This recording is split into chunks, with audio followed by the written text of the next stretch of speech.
Hey guys, I'm back with my father. I know it's been a long time. We've been so busy. We've had journal interviews with people from internet radio stations and other big companies like the Huffington Post, and we've just been so busy. So we're back and we're going to go ahead and get started. Again, if you don't know this story, please look us up on YouTube. You can search Daddy's Advice or Valentina Dixon and find our latest videos and information about his story. Alright, Dad, you ready? Yeah. Is it the video called How Is This Possible in America? Yes, there's also a video called How Is This Possible in America that has the private investigator leaking new information. Alright, here we go. Number one, this question is from me. For one, Drake just released a song called God's Plan, and to everybody's surprise, Drake gave $1 million to people all over Miami for no reason, just because he felt like it.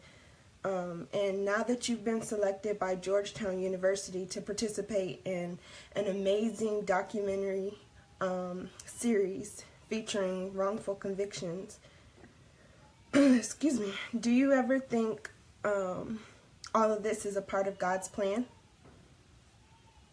Well, of course, that's one thing that, I want people to realize that, good can come from bad things. Let me just share with you what a great prophet once said, if I can remember it, right? I might get a little mixed up a little bit, but he said that, the strong believer in God is better and more beloved to God than the weak believer. He said, in each there is goodness. He said, be keen on what befits you, and seek help in God, and do not give up. If anything afflicts you, do not say, if I had done such and such thing, such and such would have happened. Instead say, God has decreed this. What he wills, he does.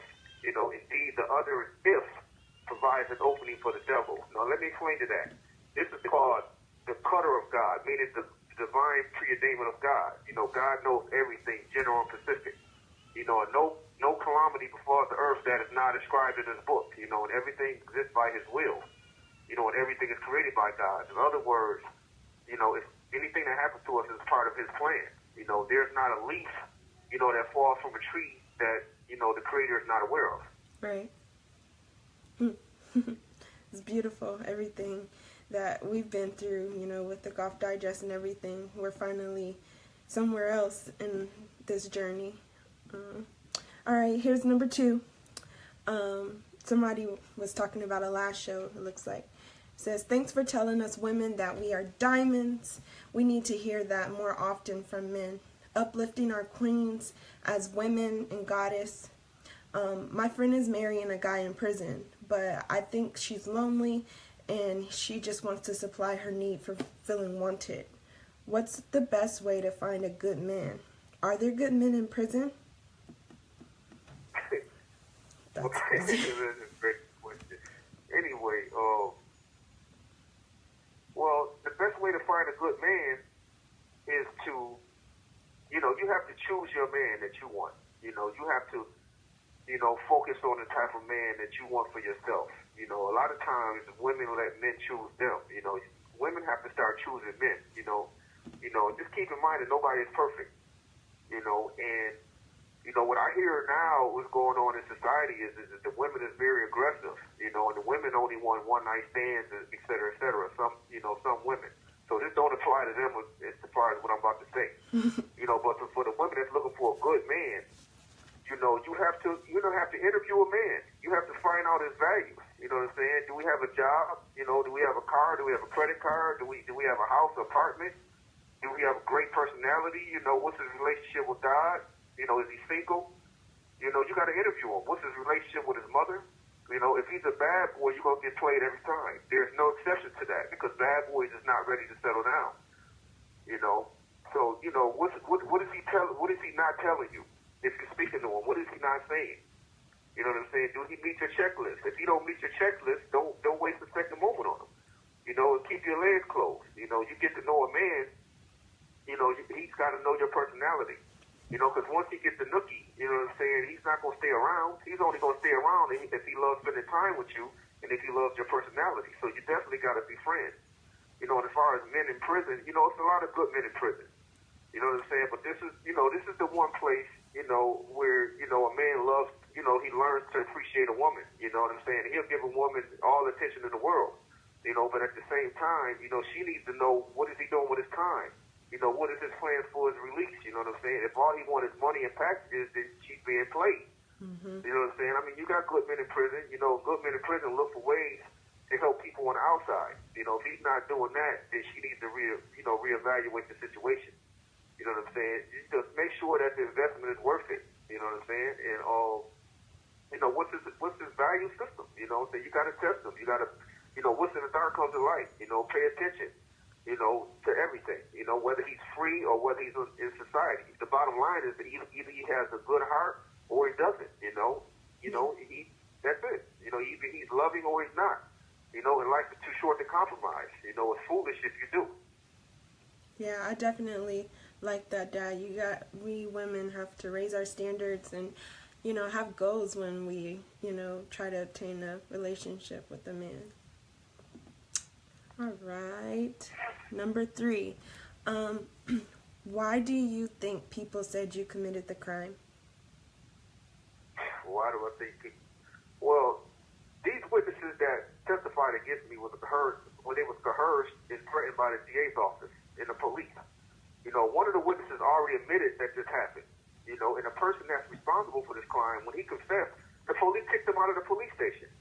I mean, that's the craziest thing in the world. You know, they was actually upset that he confessed to the crime. You know, and these people that testified, one of them had a rape charge when he testified against me, and another one had a drug charge. You know, these are the type of people that they get, you know, to get convictions. This is the people that they find to get convictions. Yeah. You know, I mean, out of the 8 witnesses that cleared me, 2 of my witnesses had master's degrees and never been in trouble with the law. You know, but they totally have ignored these people completely.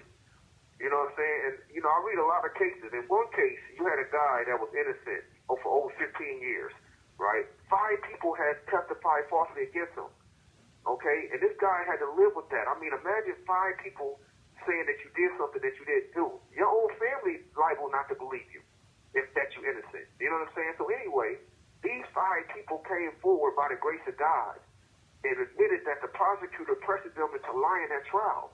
This is what's going on in our court system. You know, and these people is not held accountable, and this is the problem. And I'm not saying that all judges and prosecutors are bad. That's not true. You know what I'm saying? But just a few sprinkled through our system, a few good judges and prosecutors sprinkled through our system is not enough. You know, we need to have more fair judges and prosecutors. So these type of things don't happen. Yeah, I've heard something like similar with that, with the prosecutor, you know, coercing people into getting their conviction. Yeah, this is not 1 or 2 cases. This is happening all over the country. Yeah. You know, getting people to lie about what they saw at the crime scene. You know what I'm saying? It's madness. And in the process, they ruining lives. They're not just ruining my life. They ruining anybody that care about me and they love me. They ruining their lives. Yeah. All right. Number 4. Can you remember the day of your sentencing? What do you remember from that day? Wow, that was a crazy day. Man, let me tell you something. You know, I pleaded with the judge that day that I was innocent. You know, of course he ignored me. You know, and then my mother stood up. You know, my mother had tape recorded my attorney a week before trial. You know, and the reason she tape recorded my lawyer is because she didn't trust the system. Her motherly instinct said that they were trying to railroad me. So she got the lawyer on tape saying he was going to call all the witnesses. And as we know, he didn't call one witness on my behalf. So at the sentencing, my mother stood up and she told the judge about the tape recording. You see where I'm coming from? Mm-hmm. And the judge totally ignored her. You know, he told her to sit down. You know, I felt like shit because this biased, prejudicial judge disrespected my mother and treated her like she didn't exist. You know what I'm saying? When that judge gave me 40 to life, I didn't even hear the sentence. I just silently cried out to God. Oh, my God. That's crazy, Dad. And Boop just told me the other day that I was with you guys, so I was a baby, but... Yeah, you can't remember that. You was only about, I don't know, a year old, maybe. That's crazy. Well, it gives me chills. Like, Ooh. Yeah. All right. Number 5. Looks like we got another avid viewer.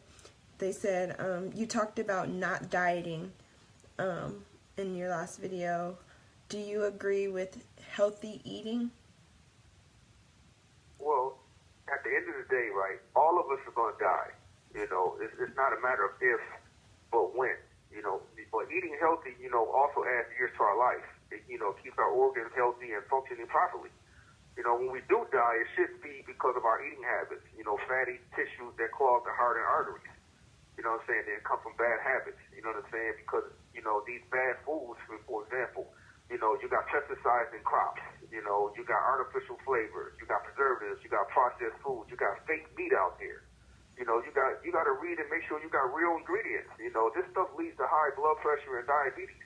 You know what I'm saying? So at the end of the day, you know, and it causes cancer, some of this stuff. And these crops causes cancer and other health problems. You know, so just, you know, be more conscious and you know, and pick, you know, good foods without all of this crap in it. That's it. Yeah, I definitely agree with you with that. I worked for the YMCA, and as a Head Start teacher, we promoted healthy eating for our kids, and, you know, we wanted to start really young in that preschool age.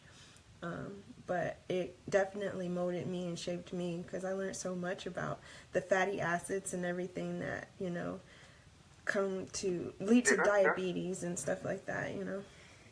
Right. Yeah, that's cool.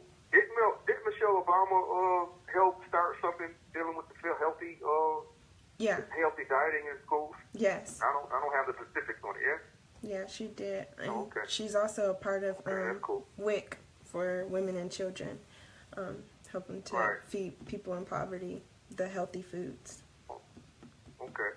It's a lot that I'm not privy to because I'm in here, so I don't have all this information in front of me, and I don't have no internet or nothing like that. So I definitely can't wait to get out so I can, you know, have access to this information. Yeah. All right. Number 7. How do you maintain a relationship with your daughter? How do I maintain a relationship with my daughter? Wow, that's right there is very, very touchy. Is this something you came up with or somebody asked? Somebody asked it. All right. Well, anyway, I mean, it's a challenge. You know what I'm saying? I mean, I have so many regrets. You know, I don't consider myself a good father at all. You know, when you're in prison, you know, it hurts to talk to your kids on the phone and see them on a visit. These things hurt. You know, you feel horrible. You feel like a loser. It's so painful. Mm-hmm. You know what I'm saying? I mean, you know, kids is left in the world without a father. I mean, imagine how devastating that could be. You know, you write letters, you know, and, you know, you can only say sorry so many times. You know, now what's next? You know, what did you say to her or to them? You know, I just have so many years of regret for being distant, you know what I'm saying, and focusing on the case and focusing on the artwork, you know, and not being there. You know, I didn't realize until now that every day, every week, every month of your life, you know, the moment I should have never took for granted, you know, and I feel horrible about that. You know, this is common with fathers, not using every opportunity and moment to, you know, to connect. You know, I mean, our relationship has grown stronger now because you know, you're a woman and you understand my situation better. You know, I'm just hoping that, you know, your sisters, you know, as they get older, you know, I can connect with them on the same level that, you know, we have right now. You know, I want to, you know, I can't wait to get out. So, you know, all of us could just travel, you know, travel the world and create a lot of memories because it's never too late for that. You know, and shout out to Ari, you know, because she had a little boy, Gino Valentino. Yeah. And I love all of y'all. Well, thank you, Dad. I don't think you're a bad father at all. I'm so thankful for all the cards you've sent me, letters, and you've tried your hardest to, you know, keep in contact with me. So I'm thankful for you. Well, I appreciate it, sweetheart. I definitely appreciate it. All right, last question before the time runs out. It says, you've been in prison 27 years with murderers, rapists, and mentally ill people. Has this impacted you any? Well, of course it has. You know, everybody. One thing I learned about prison, right, is everyone has a past. You know, something that led them to where they are. You know, I listened to the stories. You know, why did this person kill two people, or why did this guy rape women, you know what I'm saying? And, you know, you have, in life, you have good and bad circumstances that shape and mold people's lives. You know, I'm not making excuses for nobody. I'm just stating facts. You know, some people come from very loving, stable households, while others come from abusive, unstable households. You know, imagine having alcoholic, drug-addicted parents, you know, growing up in an impoverished, violent neighborhood. You know, we know right from wrong, but these things affect the brain. You know, so having a mental illness that was never diagnosed.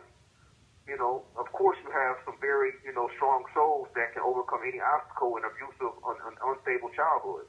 But, you know, you have your exceptions. You know, but most are victims of circumstances. You know, and as a society, we need to start considering these types of tragedies and circumstances and show some mercy, some forgiveness, and some understanding. You know, our judicial system, you know, should start, you know, practicing empathy and compassion and sympathy, even while rendering punishment.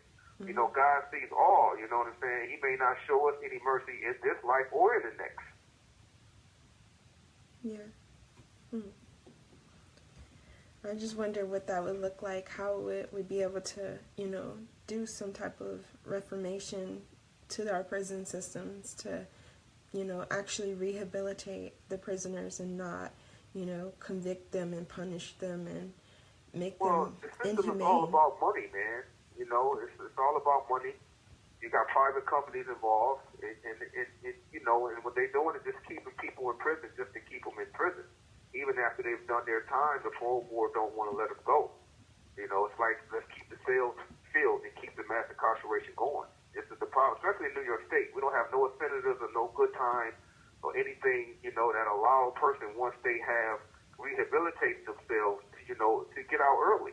You know, and to reintegrate into society and, you know, be a productive citizen. You know, this is the problem with the criminal justice system. They know it's wrong, you know, but when money is involved, you know, this is the result. Yeah. It's crazy. All right, well, that's our last question for this week. Anything else you want to say to the viewers, Dad? No, I don't have nothing to say. I just want everybody to know that I appreciate them listening and you know, sharing my story. It means the world to me, you know. It allows me to sleep a little better at night, you know, and I love y'all, and I can't wait, you know, to be with y'all on the outside, you know, so I can really, you know, utilize my abilities and my talents in a more productive way than just on this telephone. Right. Yeah, I definitely agree with you. You have a lot of talents, great advice, and I don't know, I think that, you know, this has molded you to be a insightful, strong human being, you know? Yeah, well, you know, like I said, God is the best of planners, you know, everything happens for a reason, you know, so I'm not going to question his plan, I'm not going to doubt it, you know, and I'm just going to be patient and wait for that time come that he released me, and I believe that time is coming soon.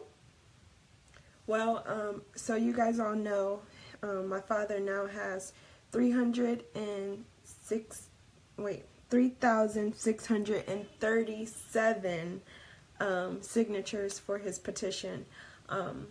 Like I said, we have Georgetown University working with us, and we need your help. So sign the petition, share the story. You can share this video, anything you can do to help us get the word out. Free Valentino Dixon is our hashtag, and thank you so much for viewing and watching with us. Bye!